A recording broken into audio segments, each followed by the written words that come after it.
Hey everyone, welcome back. Is Meowdoku freezing on the loading screen with the cat icon spinning forever and never reaching your puzzle? Here's the fix. First, force close the Meowdoku app completely from your recent apps.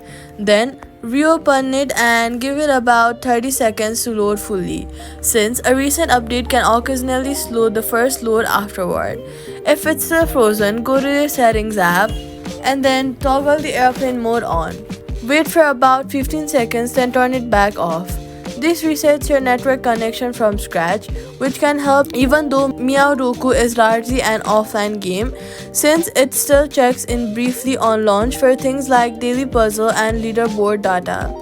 If that does not clear it, go to your settings again, then go to General, then go to iPhone Storage, scroll down through the list of apps, and then find Meowdoku. Once you find it, tap on it, then tap Offload app.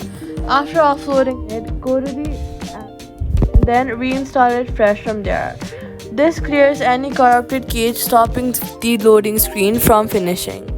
So, all you've got to do is force close and reopen first, reset your network with airplane mode, then offload and reinstall if it's still stuck. The loading screen will finish and that's it. Subscribe.